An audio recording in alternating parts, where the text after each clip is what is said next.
Welcome to Angels and Seer Stones. I'm Chris. And I'm Christine. Today's episode is about guardian angels and Latter-day Saint belief and story.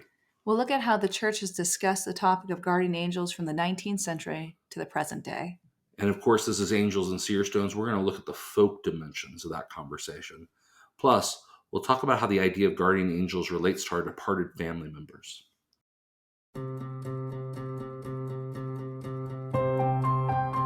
Latter-day Saints are a people of radical faith. We are a unique body of Bible-believing Christians. For us, the Scriptural canon has been opened.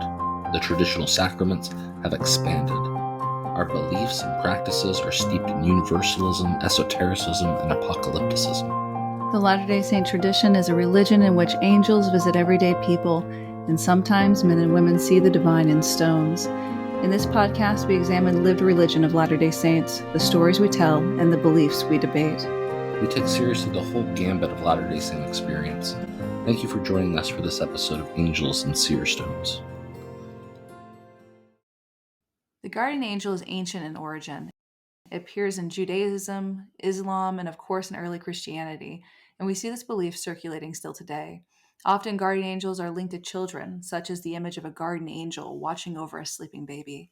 The idea likely comes at least in part from Matthew 18:10, which many Christians have leaned on to validate their belief in the existence of guardian angels.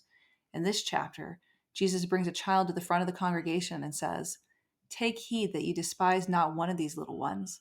For I say unto you that in heaven their angels do always behold the face of my Father which is in heaven." What does it mean that their angels are always in the presence of God? One of the most popular commentaries on the Bible in the 19th century was written by Adam Clarke, and he explains that Jesus is teaching that all people have guardian angels, and that these angels, in his words, quote, always have access to God to receive orders relative to the management of their charge. As we'll see, some Latter-day Saints accepted this idea about guardian angels, the idea that one guardian angel was appointed to every person. That's true, but not all Latter-day Saints have accepted this belief, and it's been widely debated since the mid-20th century.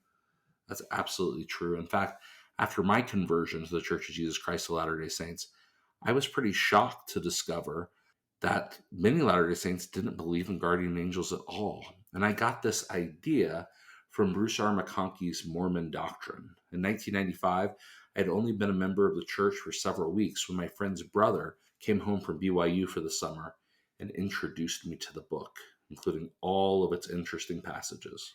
Yeah, and I'm sure a lot of our listeners have heard of Elder McConkie's Mormon doctrine, but in case there are some unfamiliar, here's a quick introduction. So Bruce R. McConkie served as an apostle from 1972 to 1985, and he was known as an expert on, you guessed it, Mormon doctrine. The book Mormon Doctrine was unquestionably the most influential work. It's an encyclopedia that includes explanations on major and minor doctrinal topics, or in this case, or in the case of more widely held Christian beliefs, the church's official position. For example, sometimes McConkie would attempt to explain Roman Catholic or Protestant theology, and then he would position it within, or he'd disavow it as contrary to LDS theology. Right. This is one of those entries for sure. Let's read it. There is an old and false sectarian tradition to the effect that all men, or if not that, at least the righteous, have guardian angels.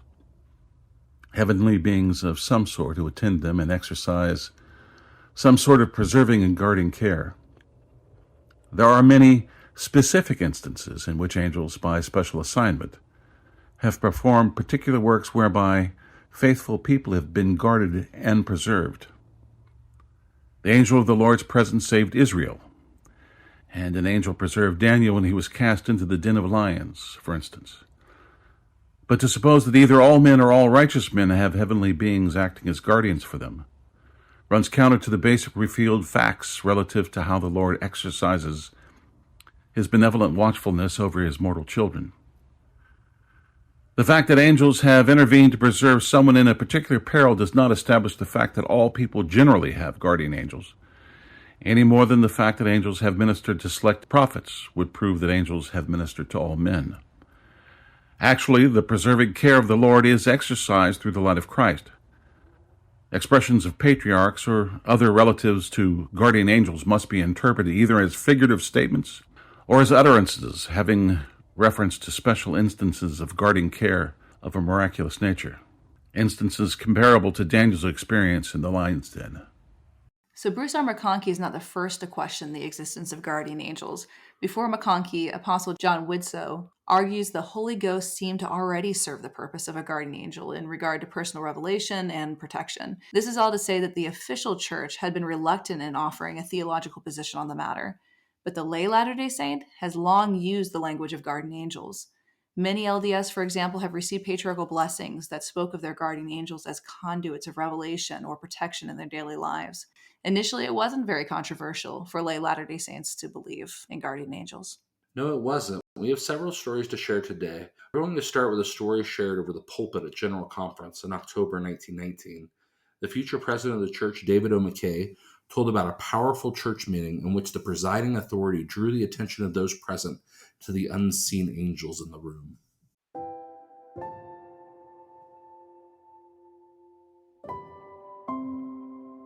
In 1899, after I had been appointed president of the Scottish Conference, the spiritual manifestation for which I had prayed as a boy in my teens came as a natural sequence to the performance of duty. For as the Apostle John declared, if any man will do his will, he shall know of the doctrine, whether it be of God or whether I speak of myself. Following a series of meetings at the conference held in Glasgow, Scotland, was a most remarkable priesthood meeting. I remember, as if it were yesterday, the intensity of the inspiration of that occasion. Everybody felt the rich outpouring of the Spirit of the Lord. All present were truly of one heart and one mind. Never before had I experienced such an emotion. It was a manifestation for which, as a doubting youth, I had secretly prayed most earnestly on hillside and in meadow.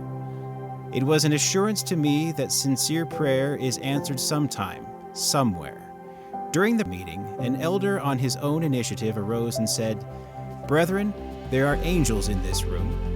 Strange as it may seem, the announcement was not startling. Indeed, it seemed wholly proper. Though it had not occurred to me there were divine beings present. I only knew that I was overflowing with gratitude for the presence of the Holy Spirit. I was profoundly impressed, however, when President James L. McMurrin, president of the European Mission, arose and confirmed that statement by pointing to one brother sitting just in front of me and saying, "Yes, brethren, there are angels in this room, and one of them is the guardian angel of that young man sitting there." And he designated one who afterward became a patriarch to the Woodruff stake of the church, John Young. Pointing to another elder, he said, "And one is the guardian angel of that young man there." And he singled out one whom I had known from childhood, David Eccles. Tears were rolling down the cheeks of both of these missionaries, not in sorrow or grief, but as an expression of the overflowing Spirit. Indeed, we were all weeping. 1919 is pretty late for an official reference to guardian angels, so this is definitely a neat source. There's not a lot of information about guardian angels here from David O. McKay. You notice all we learn is that 2 elders have guardian angels and that they are present in that meeting. That doesn't necessarily suggest that everyone has a guardian angel, and it doesn't suggest that guardian angels are always nearby, especially if only 2 were present at this meeting full of missionaries. In the 19th century, individual general authorities had different views on the topic and were definitely willing to speculate more than their 20th century counterparts. My favorite is probably John Taylor's Origin, Object, and Destiny of Women, published in 1857, and we shared some of this document in episode 4 on Spirit Children. But in short, Taylor says that in the pre-existence, we all covenanted with another spirit to serve as our guardian angel. So it becomes this premortal pact between individuals, which I think is fascinating. Today, I want to look at a different text. This is from Parley P. Pratt's Key to the Science of Theology, and this comes from his chapter on dreams. He offers a really beautiful idea. He writes that within dreams, quote, their kindred spirits, their guardian angels, then hover about them with the fondest affection. In this situation, we frequently hold communication with our departed father, mother, brother, sister, son, or daughter, or with the former husband or wife of our bosom, whose affection for us, being rooted and grounded in the eternal elements, or issuing from under the sanctuary of love's eternal fountain, can never be lessened or diminished by death, distance, space, or length of years. We may perhaps have had a friend of the other sex whose pulse beat in unison with our own, whose every thought was big with aspiration, the hopes of a bright future in union with our own, whose happiness in time or in eternity would never be fully consummated without that union. Such a one snatched from time in that very bosom of youth lives in the other sphere with the same bright hope, watching our every step and our meandering through the rugged path of life with longing desire for our eternal happiness and eager for a safe arrival in that same sphere. With what tenderness of love, with solicitude of affection will they watch over our slumbers, hang about our pillow, and seek to communicate with our spirit, to warn us of dangers or temptations, to comfort and soothe our sorrow, to ward off the ills which might befall us, or perchance to give us some kind token of remembrance or undying love. This is one of the most powerful passages from Key to the Science of Theology. Where do you get this idea that a deceased spouse might play the role of his guardian angel? Well, Pratt lost his wife in 1837, and the following year he was arrested and put in the Richmond, Missouri jail alongside Joseph Smith. Joseph would soon end up in Liberty Jail, but Pratt remained there in Richmond. And this is his story of seeing his guardian angel, his wife, in that jail cell.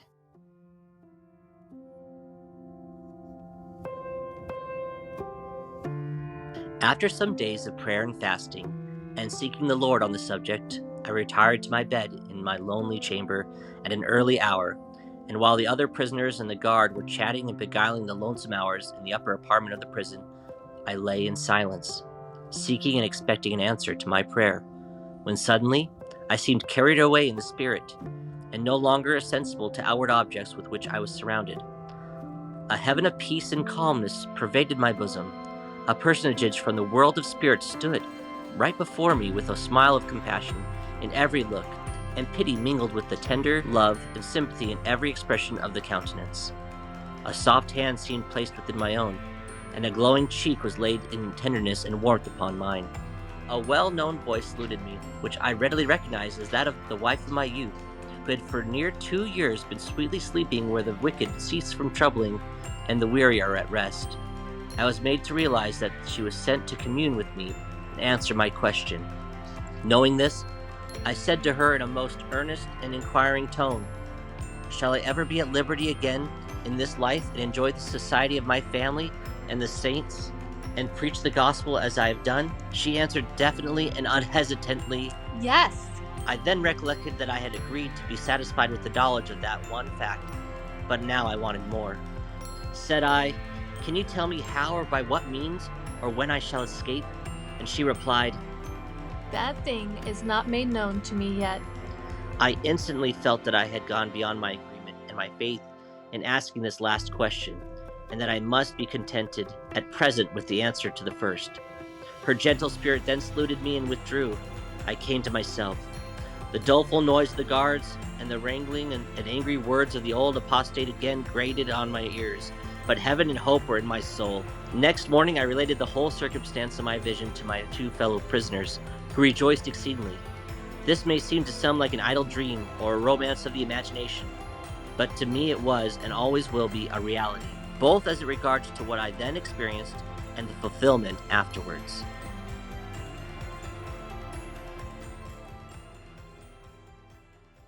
I love that. Would you come visit me, Chris? You know I would. Yeah, you better. And you know, the most common angel stories among Latter-day Saints are the appearances of departed loved ones. And after Brigham Young saw Parley's Key to the Science of Theology, he preaches a sermon in which he says, quote, "All people have their guardian angels. Whether our departed dead guard us is not for me to say. I can say we have our guardian angels." The idea of apparitions of loved ones are popular throughout the world. If you're interested in these wider stories, you should check out Gillian Bennett's wonderful study of British widows seeing the apparitions of their husbands. It's called Alas, Poor Ghost. Friends, get this book. I know this isn't the first time we've mentioned it. What folklorist Gillian Bennett does is to show how these beliefs are not antiquated, but deeply entangled in death culture among Christians. And of Latter-day Saints, we too could share any number of stories about the apparitions of deceased loved ones visiting the living. They're everywhere. But I've rarely heard a Latter-day Saint refer to those visitors as angels, let alone guardian angels. There are cases where they do. Sure, and theologically it can go unsaid, right? But you found a pretty interesting story that I think refers to guardian angels directly. So let's hear that. That's right. Yeah, this is a story shared by the mother of one of my students who's now an intern at the Church History Library. Her name is Grace Hyatt, and in this recording, she is reading her mother Sarah's account of her own personal guardian angel.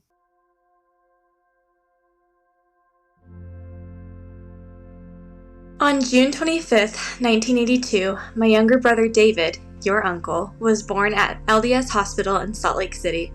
It was a really hard birth that ended in an emergency C-section to save the baby's life. But the doctor had been too late, and David Edward Hunter passed away quietly in his mother's arms only 24 hours after he was born. Although I was only 4 years old when he passed, I remember the hospital and the funeral clearly. All of us count David in our big family. When I'm asked about my siblings, I always include him. Uncle David died about 40 years ago, but we all think about him. I think about him often, and I've had several experiences where I felt his presence. In 2018, I was attending the Seattle Temple with Dad, my husband Wade, and we were sitting quietly in the celestial room praying and pondering. Dad leaned over to me and asked if I was ready to go. I told him, I just need to see if David is here. I closed my eyes to pray more, and I felt David's voice, and warmth just surrounded my whole body. I heard the words, "You never have to ask." My little brother is my guardian angel. Going to the temple has been really important for me because I know that my brother will always be waiting for me. That's a really touching story. Thanks, Grace and Sarah, for sharing with us. And it looks like Parley and Sarah, neither of them seem to claim that a person has a single guardian angel who journeys with the living relative from birth to death. It seems to be more about relationships and enduring family commitments that make an individual a guardian. That's right, but sometimes guardian angels appear in Latter-day Saint sources in their classic sense as a specific being that's assigned to you from birth to death. One of the first LDS apostles, Orson Hyde, introduced a whole series of ideas about guardian angels. Orson Hyde was a character. He was probably as innovative, or should we say speculative, as any other early church leader. The best example of this is that Hyde taught his own theory of reincarnation that Brigham Young termed the, quote, baby resurrection. Few Latter-day Saints subscribed to this notion, and Brigham preached against it publicly on multiple occasions. That's an important point. When we study the early restoration, there's a lot of public speculation, which, of course, if you're Christine and me, you think is pretty awesome. Certainly. Wilford Woodruff recorded notes from a sermon given by Orson Hyde from May 1846. Every saint has a guardian angel with him, so death cannot kill him. The angels accompanied the ancients, so they do us. When the guardian angel is called away, we are left to grapple with death. So with Jesus, he said, my God, why hast thou forsaken me? In 3 days the angel returned, rolled back the stone, and raised the Lord. The angels will not stay away forever, but will all come with Jesus Christ to raise all the bodies, every man in his own order. So this is a very old idea that guardian angels are there to prevent our deaths. He also introduces the idea that guardian angels will return to resurrect us. This is a very different theory of resurrection than the one held by Brigham Young, which we discussed in our last episode.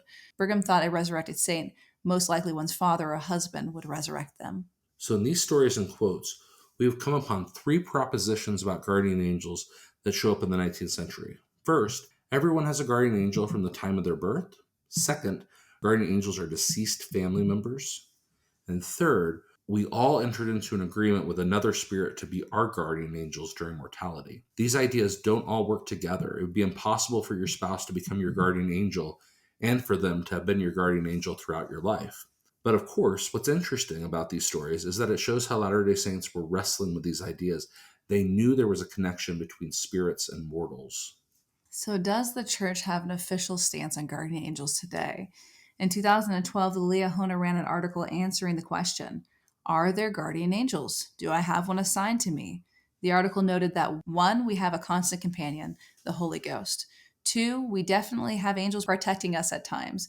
And 3, and I'll read this part, quote, the Lord has not revealed whether one specific angel is assigned to watch over each person, but you can be assured that divine protection and comfort are available.